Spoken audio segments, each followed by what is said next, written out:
Okay. Um, Good Hold, evening. hold on My name. hold on one moment, please. Okay. We are live.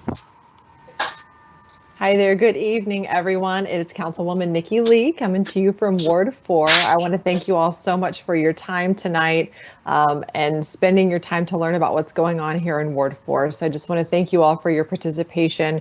We've had a series of really great town halls. I hope that you found them valuable. So far, we have really been focused on core services, which is really consistent with what I have wanted to focus on in this position. I'm really excited to be bringing a healthcare conversation to us tonight relative to the expansion of TMC Rincon campus.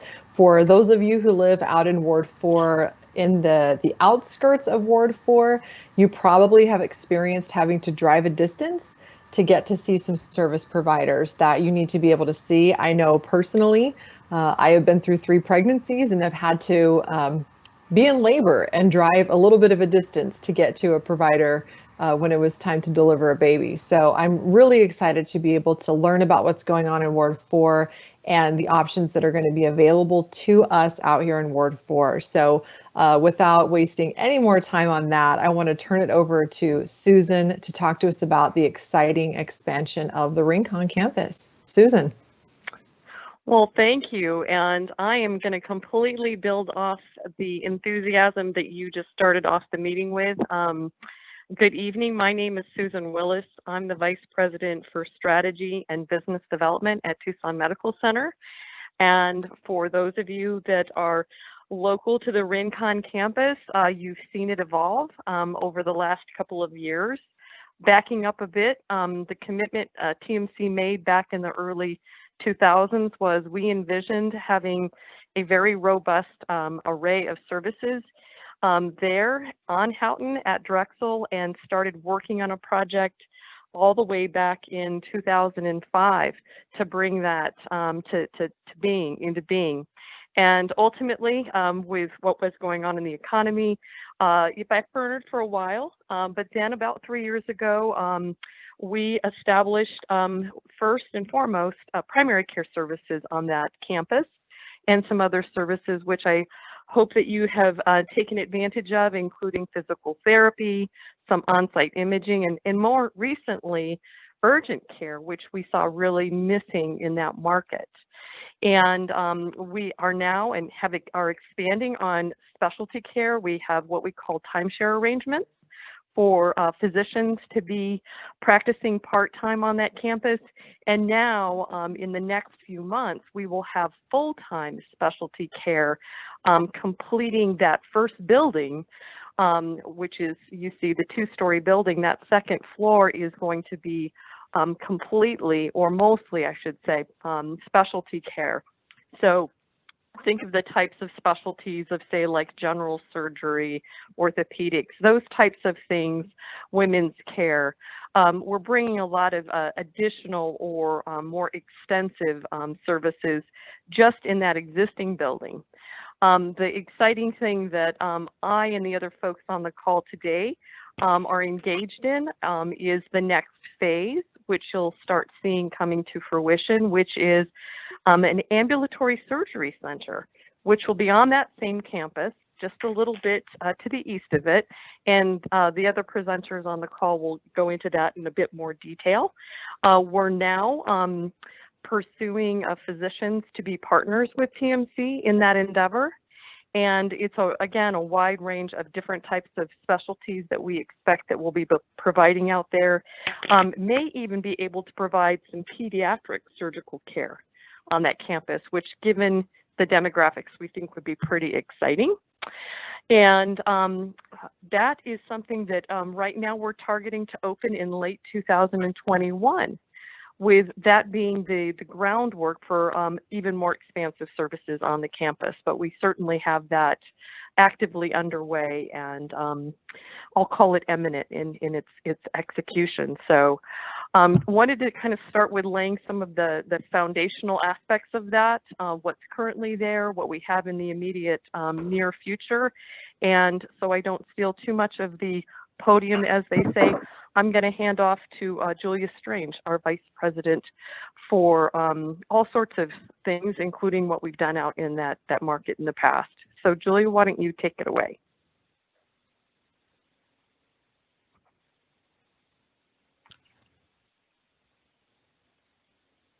It sounds quiet. And Julia, if you called in, you might have to press *6 to unmute yourself. Can you hear me now?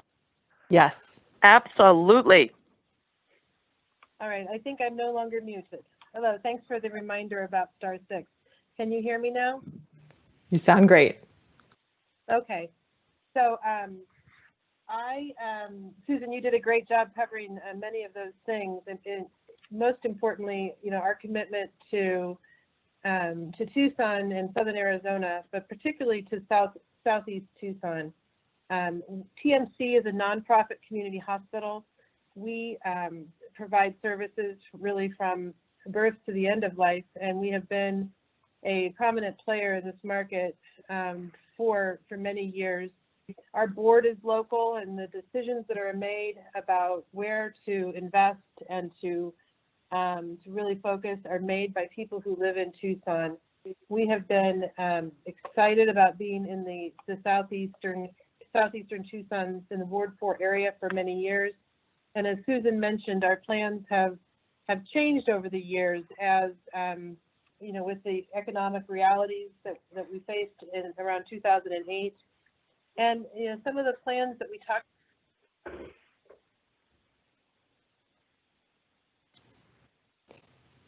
think we lost you.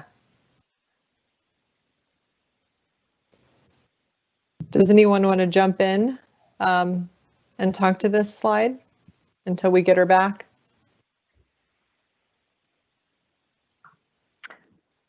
I can pick up. I just can't visualize the slide because my mode was to call in because I was having a little bit of a challenge with the presentation. But I would say, picking up where Julia left off, the fact that we're in the Southeast and the commitment that is that Julia? Yes. Okay, you're back. So I'll turn it. Oh, did I? Okay, I'm sorry. Did I cut out? Yeah, we lost you for a bit. Oh gosh, I'm sorry about that. I don't know where you lost me. So what I'll say is, TMC, our mission is to provide exceptional healthcare with compassion, and we will do that in that location with our partners at Medcraft. Can you hear me? Yes. We can. Okay, I'll turn it over. So Medcraft would be up next. Okay, good evening. My name's Ian Greenwood. I am Vice President of Construction and Development at Medcraft Healthcare Real Estate. I'm also joined by Tom Iman and Jessica Anderson, and from Medcraft, and also from our architects, our partners, Orkut Winslow, John Cantrell, and Ashley Mulhall.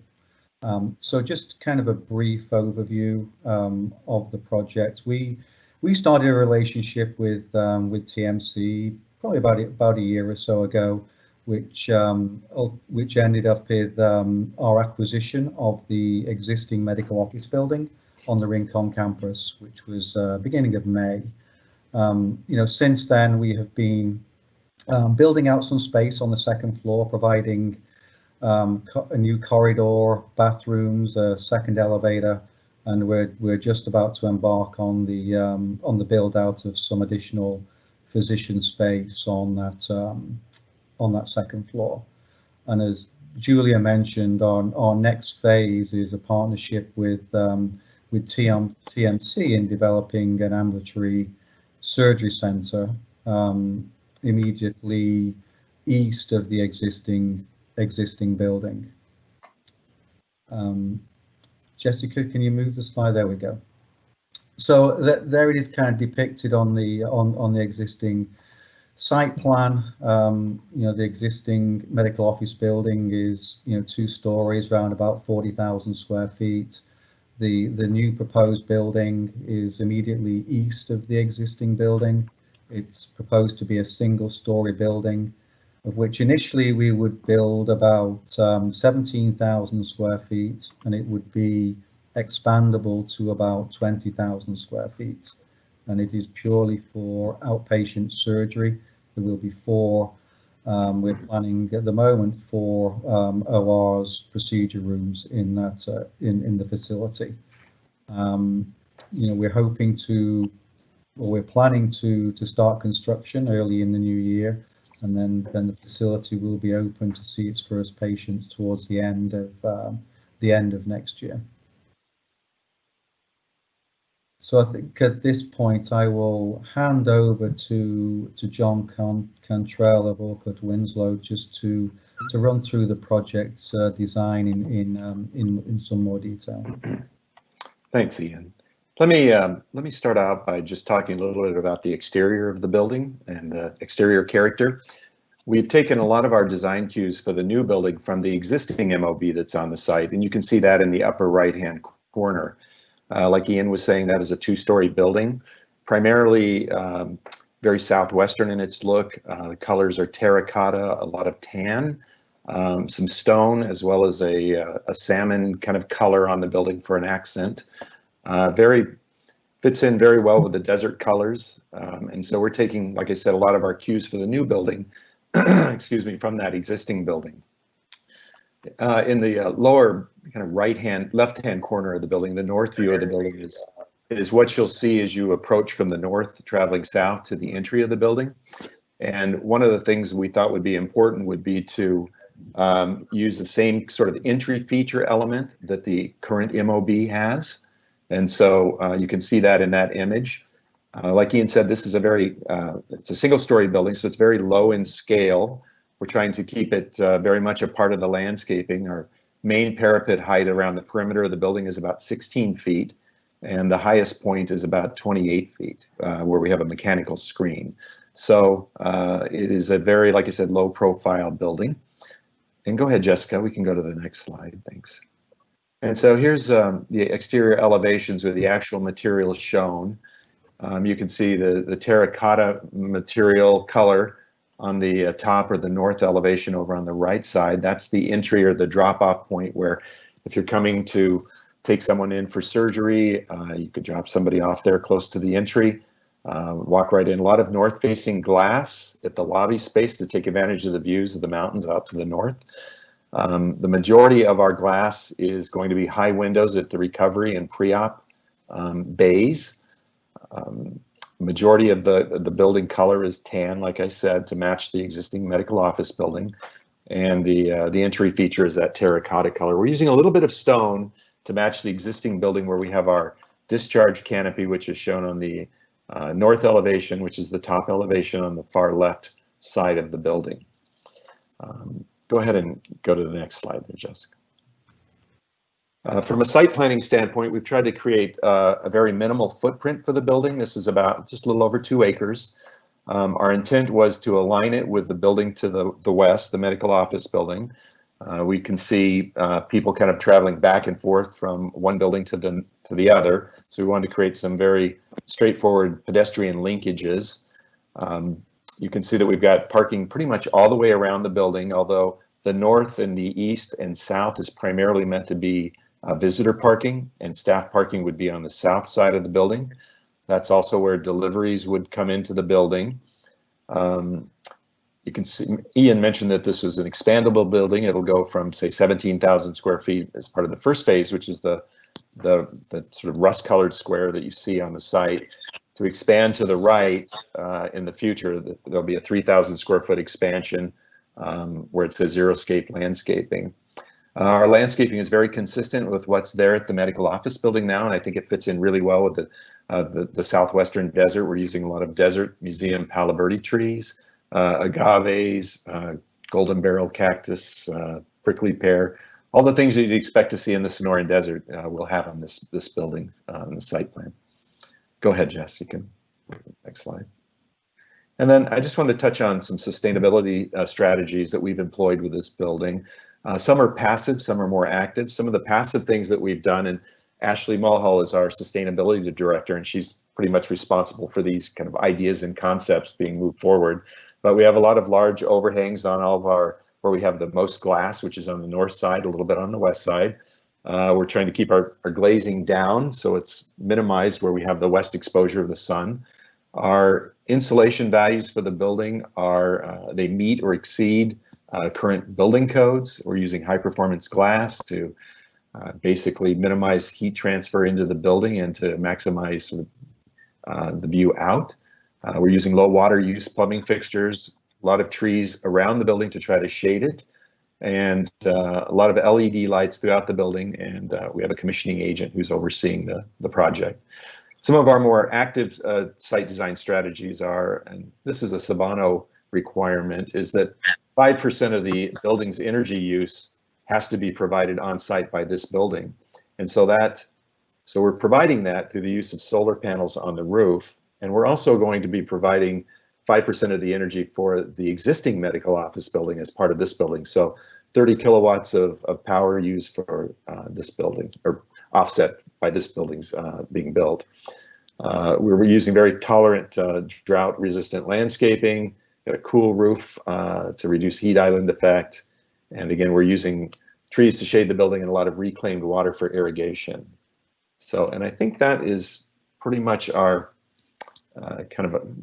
our design presentation, and I'd be glad to answer any questions you might have. We're excited about the building. We think it's going to be a great addition to the TMC campus at Rincon, be a real asset to the community. So. Amazing. Well, thank you, John, and everyone. Is there any follow-on presentation, or is that everything for the presentation? Because we do have questions, but I wanted to make sure all the presenters got through before we get into questions. I think that was it. Excellent. We're good. Excellent. Wonderful. So we do have some questions that I will ask on behalf for anyone that is in Microsoft Teams. We do have the Q&A that is available. Feel free to drop your questions in here. And once I get through these, I will open it up for anyone on the phone because I want to make sure everyone has an opportunity to get their questions asked. So the first question is, will this be a LEED certified building? I hope I pronounced that correctly. You did pronounce it correctly. Congratulations. Thank you. So no, we are not going for LEED certification. And however, John, I think describes some of the sustainable elements that we are incorporating into this building. And I'm sure that if we applied those strategies and really evaluated it against the LEED scale, we would accumulate, certainly a number of points getting us close to, LEED certification. We've not been through that exercise, but I think if we did actually go for formal certification, I think what we've presently designed would get us pretty close to that standard. Ashley or John, do you want to add anything to that? I was going to say, Ashley, if you can jump in here. I know that you did I thought you did a LEED checklist to see exactly where we would fall with this building. I don't know if I did for this building, but I can just tell you that we'd probably meet basic certification as it stands today. So if we decided to pursue it. Great. Thank you for answering that question. We also had a follow-on sustainability question about what practices that you will be using, and it sounds like those were covered in great detail. So I did respond to that one in the chat. So if there were any specific questions on any of those practices that were mentioned, please do drop that in the chat so we can dig a little deeper on that. But I think you covered at a high level everything that you're doing there to hopefully answer that question that was asked earlier. Another question is, how will you mitigate the noise and dust during construction? We'll obviously, we have, started working with a contractor. They have been very instrumental in bringing us this far and have been part of our team, and we'll obviously work very closely with them to to address those issues. I can't say specifically, how we would do that at this, at this time, but certainly it will be part of our approach, and really to minimize any sort of disruption, for the neighborhood, whether it's dust or sound or any other disruption. Wonderful. And I'm kind of typing as we go along. Also, feel free, neighbors. We have a great relationship, obviously, as partners. If you do have issues, you can obviously let the Ward 4 office know, and we're happy to communicate if you're having issues early in the morning or problems that we can help to facilitate for you all. We're happy to do that, and that's what we're here for. Let's see. Thank you for answering that. Another question, will you be using local contractors for your construction? Yeah, so we're certainly from a local subcontractors and local labor. Certainly, that is our intention. I think primarily we will be looking, in the Tucson area. I know that, there's a lot of construction activity in that area at the moment, and we will certainly try to use those local resources the best we can, and that certainly is our goal and approach. And if we have to reach a little bit further afield, we may have to do that, but I think primarily yes, we will do, but that's very much driven by the the availability of labor as the time that we move into construction. Let me just say, as from a design standpoint, the architectural team, along with our consultants, we've used primarily, I think almost all, with the exception of maybe our structural engineer that has an office in Tucson, all Tucson local consultants for mechanical, plumbing, electrical, and civil work. So. Excellent. Thank you, John, for adding that detail. Next question is from Henry. What about delivering babies? Nikki Lee stated she had to drive a distance to have her babies. I thought I was going to have one in the parking lot, but I made it barely. So will there be obstetrics, and will you be delivering babies there? I'll take that. Can you hear me? This is Susan Willis. Yes, Susan, we can hear you. Okay. It has always been our vision that we would build services starting with primary care through ambulatory care, and ultimately to have hospital beds out there with the ability to deliver babies. We view that as one of the key service needs, unmet service needs in that community. So stepwise, we are building towards that as our ultimate reality. That is definitely good news. There are no more children in my future. 3 is plenty, but I know that we have a lot of families out here, and there are going to be a lot of families that are going to be happy for that, not having to give birth in a parking lot situation. So this is good news. Although it makes for a great story. Okay, so sorry, just trying to multitask here. Are you going to make entrances and exits more driver friendly? It's easy to miss off of Houghton as it stands now. So I think they're talking about when you turn in on that kind of cutout there. Yeah. There's no intention at this point of changing that driveway into the actual site. Because it's part of a larger master plan, that's already been set. And so we're not modifying the entry into the campus at all. But once you do drive in and you're on the loop road around the medical office building, we do have, we're going to be mounting some ground mounted signage, monument signage that leads you right to our building.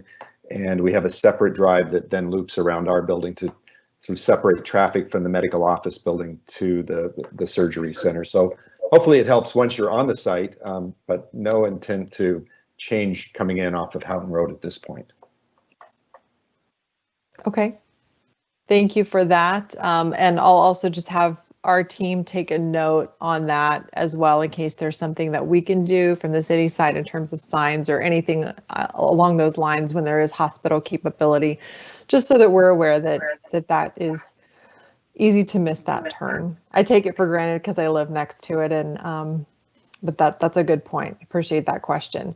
Will you offer late night urgent care hours is another question. We just opened the urgent care last May, and it is our intention to continue to add hours, both more extensive evening hours, and as I understand it as well, to ultimately be 7 days a week. Right now, I think we're 6. So as the demand builds, we will add additional hours.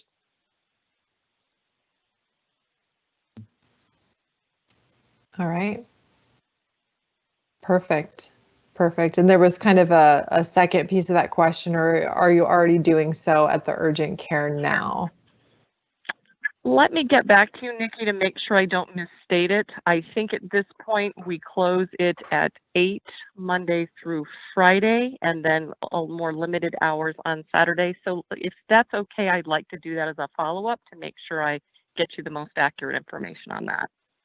Absolutely. And to whoever is listening and asked that question, if you want that follow-up information, if you want to send us a note at ward4@tucsonaz.gov that was your question, that way we can get you that information and connect that back to you. Once we have that, that will help us make that connection.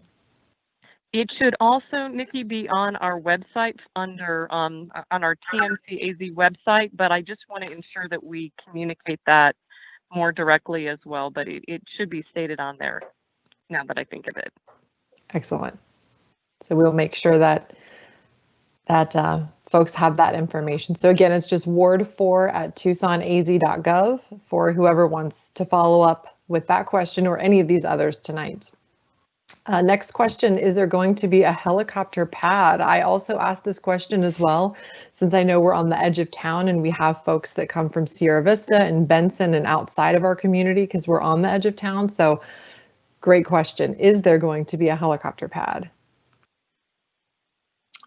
I can certainly answer, I guess, part of that question. I would say initially, no, not for this building, and typically, for these types of buildings, you would not see a helicopter pad. I think if a hospital is developed on this campus at some stage in the future, dependent upon the level of services that are provided at that hospital, that's when a helipad may come into play. But certainly, there's no intention of adding helicopter service to or from this building at the present time.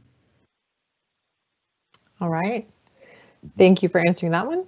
Another question, as well as a comment, any local art or any art at all going to be in or on the property? And also a comment that they are glad you plan on planting some low water plants. I will second that, and also glad to hear about all the trees that are going to be planted. At this time, there's no art planned for this specific project. As part of, I don't know if it was the Houghton Road improvement or maybe when the medical office building was first built as part of the phase 1 of the master plan, there is a kind of an art installation that's along a trail system that runs parallel to Houghton Road. And Nikki, if you live there, you probably know exactly what I'm talking about. It kind of looks like a big stainless steel kind of tumbleweed that you can walk through. That's the only art that I know of that's on this particular site at this point. Yes, I am very familiar with that piece of art. Yes.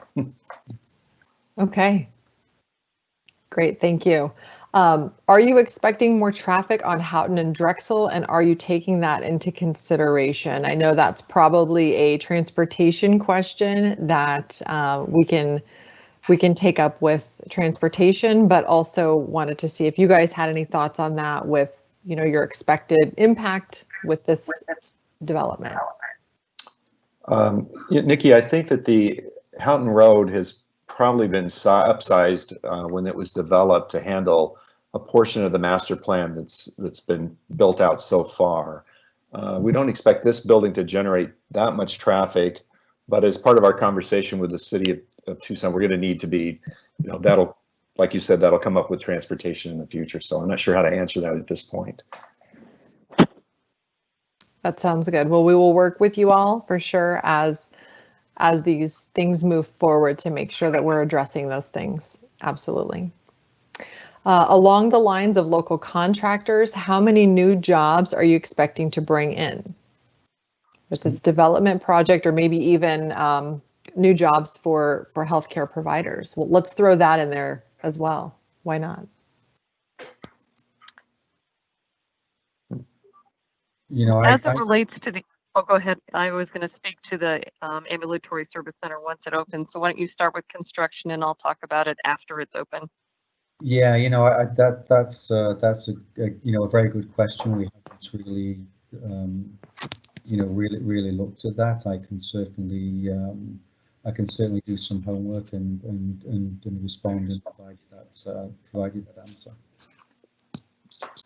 You know, as it relates to, oh, go ahead. I'm sorry. I thought you were done. I didn't mean to overspeak. No, that's fine. You know, as I mentioned before, you know, we're certainly going to be, you know, looking to utilize, you know, local resources, and whether, you know, those contractors are, you know, or those work people are presently employed, or they're new employees, you know, is to be determined. But certainly we can get an assessment of, certainly during the construction period, as to how many people will actually be working on the building.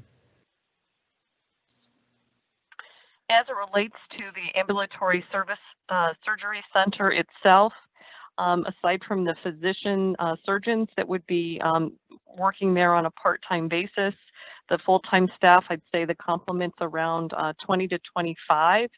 And that's in its first phase, whereas adding the additional phase would create some additional jobs as well.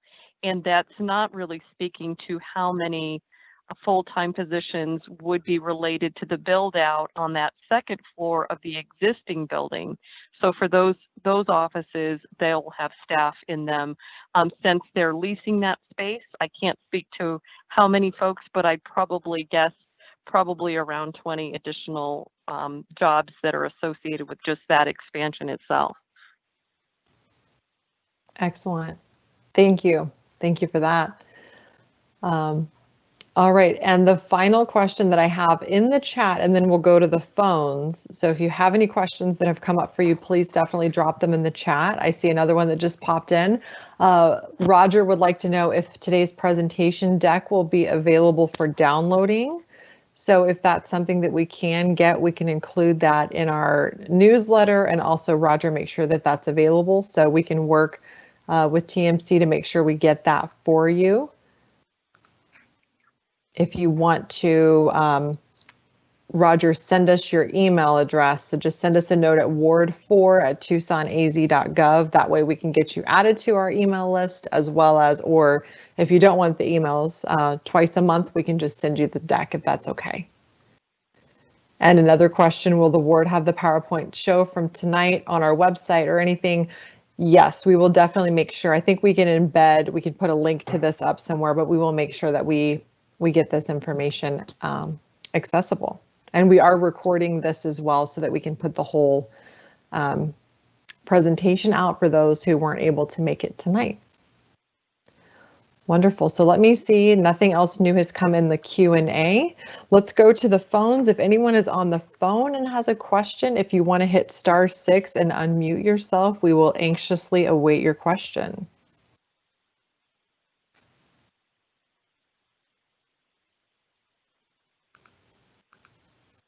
And there may not be any, but I did not want to miss that since not everyone has the ability to jump on Microsoft Teams. Some folks are calling in.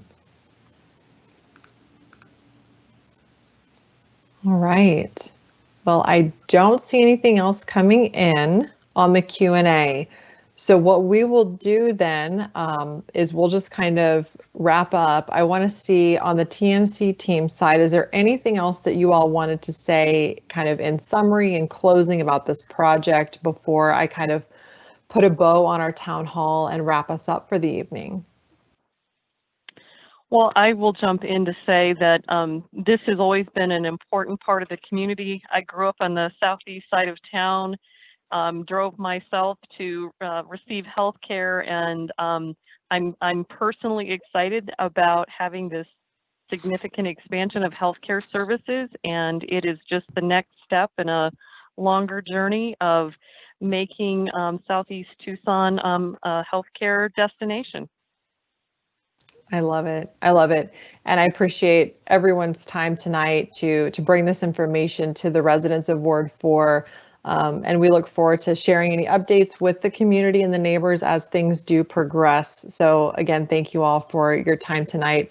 And just in closing out the whole town hall, I just wanted to thank everyone again for your participation, your engagement in these town halls. It's been an honor to be able to facilitate this. I want to thank my team, as always, for putting everything together and working the back end of all of this stuff to make it work. So thank you to my team for that. And again, thanks to TMC. Just moving forward, our final town hall of this format for the year is happening on October 28th at 5:30 p.m. It's going to be on public safety. So we're going to have Chief Magnus and Chief Ryan to talk to us about all things public safety related from Tucson Police and Tucson Fire. So I'm very excited about that. Again, you know, your Ward 4 team is here ready to help. So anything that comes up, anything that you heard about tonight that you want to follow up on, or anything that is an issue for you, definitely let us know. We did get one more question that popped in. We'll take this and we'll do one more round and see if there is anything else, and then we will wrap it up for this evening. One question that came in the time of COVID-19, what precautions and standards are being included in the new project?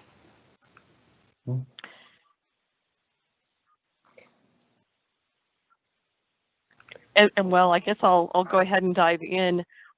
Certainly, it's been as we have focused on both the design as well as the operation, COVID-19, and any type of infectious disease or virus has always been in the back of our minds.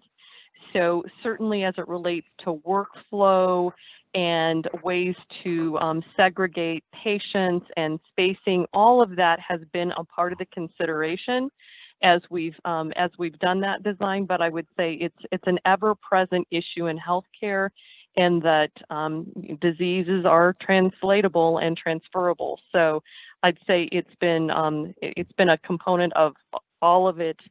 But I would not say that there's anything that's just solely specific to COVID that we've necessarily had to integrate. Okay, thank you for that question.